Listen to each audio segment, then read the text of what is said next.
Hey guys, I want to talk about a question that was posted in the House Flipping Family Facebook group. It was posted in regards to foreclosure investing or pre-foreclosure investing. And that is, what are some exit strategies that you can utilize when dealing with pre-foreclosures?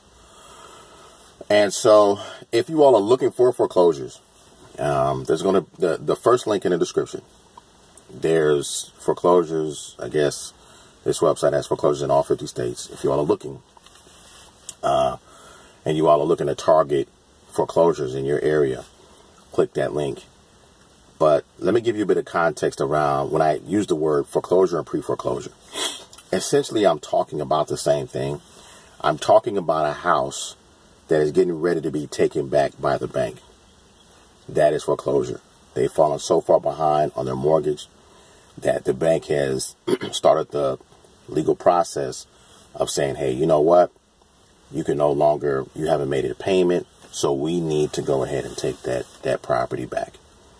And that is foreclosure. So one of the ways you as an investor can go ahead and target foreclosures or pre-foreclosures is to go ahead, when you're dealing with a seller, seller's motivated, willing to sell you the property. You say, great. You tie the property up into a contract. You turn around and assign your equitable interest to a cash buyer who is a real cash buyer. Hopefully quickly, within 30 days, maybe sooner.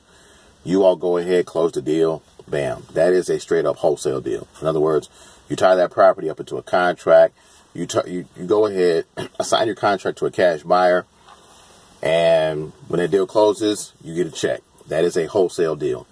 Another thing that you can do is you can do a buy and hold technique where if you choose to, you can get that property.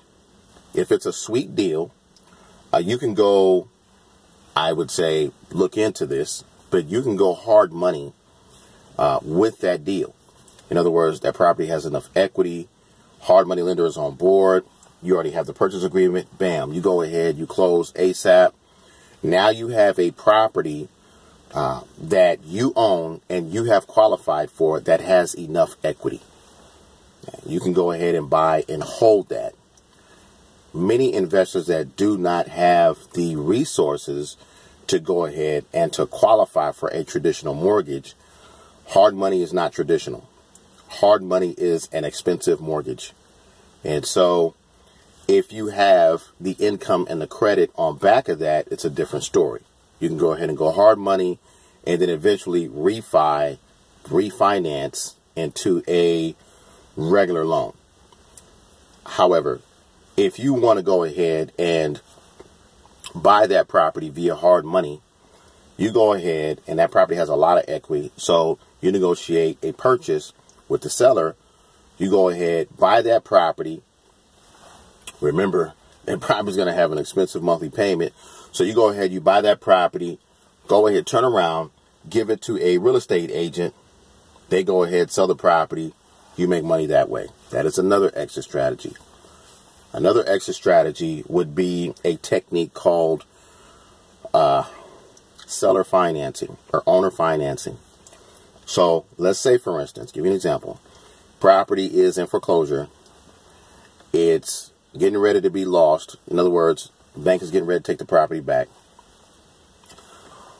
You talk to the seller. The seller is open to doing a subject to the existing financing. Now, in order to do that, what you're going to have to do is you go ahead, you and the seller, you all sign documentation together. You and the owner, you sign documentation together.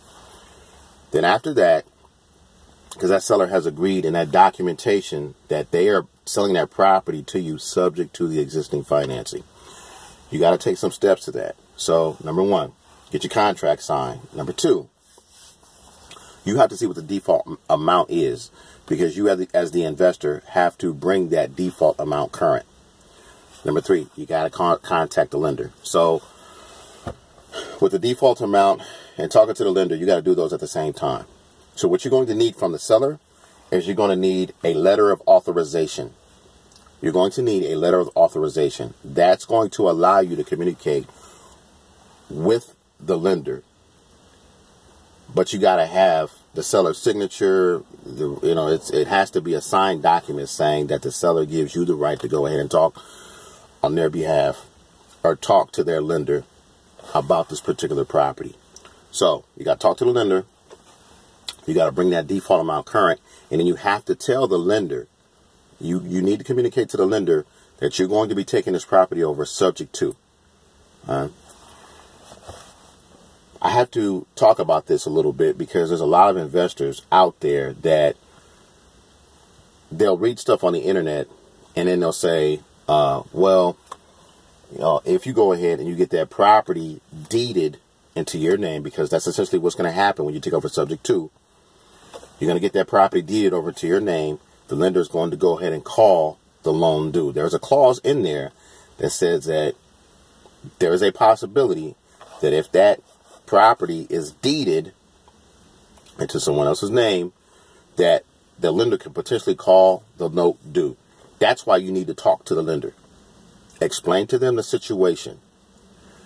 If that lender decides to go ahead and call that note due and you're talking to them, then you don't move forward with the deal. For the most part, the lender will not call the note due. That's why you communicate with them and you don't hide from them. Everything needs to be up front. Talk to them. Talk to the lender. Negotiate that deal. So that's another one. That is if you want to go ahead and take over that property. Take over that property subject to. You can do something else with that property. If you take it over subject to, you can turn around and sell it on a lease option.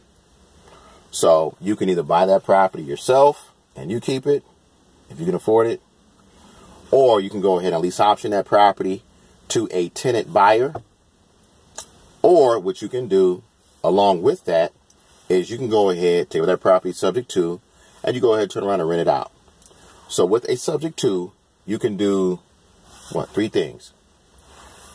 You can go ahead and buy that property, keep it yourself. You can go ahead and lease option that property with a subject to, or you can go ahead and keep that property as a rental. All right. Another thing you can do, it's a concept that when you have a property in a rough market, so let's say, for instance, that property is in an area that is a decent area, but it is not quite cash flowing the way it should. And so, as opposed to going ahead and renting the property, I'm going to teach you this other technique. So this is another technique that you can utilize via a subject to. So let's use that scenario of a subject to. Let's also assume that that property is a 4-bedroom, 2-bath. So give you an example. You go ahead, contact the lender, take up the property subject to. The lender gives you a thumbs up. Obviously, you're going to go ahead and transfer the deed, but the loan is going to stay in the original owner's name. Remember that. With subject twos, you don't touch that mortgage. Okay? That mortgage stays in their name. So with this last scenario, with a subject to, what you can do is you go ahead and take up that property subject to, right? You have to cure the default. So let's say the default is $3,000. However, in this particular area, hypothetically, it's a 4-bedroom, 2-bath. The monthly mortgage on that is $1,200 a month. Let's say the rents in that area, let's say you choose to rent that property out, right? Let's say the rents in that area, let's say that house rents for $1,300 a month, right? That's a positive, but that's a small positive. That's a lot to take off for just such a small amount, right? So what could you do with something like that? I'm going to tell you what you could do. As opposed to renting the house, you can rent rooms. Let me repeat that. As opposed to renting the whole house out to one family, you can rent rooms. Why do I say that? Because in this particular area, you can rent rooms for anywhere between $5 to $550 per room. Let's assume it's $500 a room. I just got through saying that property, the monthly mortgage in that area, or the monthly payment on that property, let's say it's $1,200 a month, $1,250 a month, right? But if you rent rooms for $500 each, that's $2,000 a month. Think about that, guys. Think about that concept next time when we're facing an economic downturn and things are looking tight. When things are looking tight, you just adjust your strategy. You go from a rental to a boarding house, strictly cash flow type property, where you're going to have people, when we go through economic issues, let's say, for instance, the jobs start taking a hit and the economy starts taking a hit. What do? You can rent the property or you can rent rooms. With that small adjustment, you go from making $100 a month positive cash flow to probably $700 a month positive cash flow with the same house. There's a guy in Charlotte, North Carolina. I remember him taking me to his rental houses. He does this technique. It is brilliant. He doesn't rent the house. He rents furnished rooms to professionals. And the guy charges like $600, $650 a room. And people line up to rent these rooms. And he gets like 1-year rentals to professionals who come into town. I mean, these people that rent the rooms are lawyers and doctors, and it's rent rooms, guys. You can't rent the house, rent rooms. It's a house hack.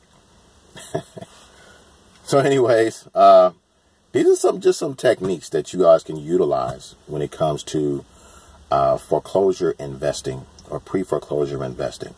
Okay? If y'all found value in this video, please click the like button, share it with family and friends. Like I said, I'm going to have a link in the description for foreclosures if you all are looking for that. I also have a delinquent property tax course that you guys can go ahead and pick up if you're interested. Baby Steps of Wholesaling course. I'm going to have a free article. I think I'm going to have another free video that I'll be talking about foreclosures as well, guys. This is Gerald. Y'all have a great day. Bye.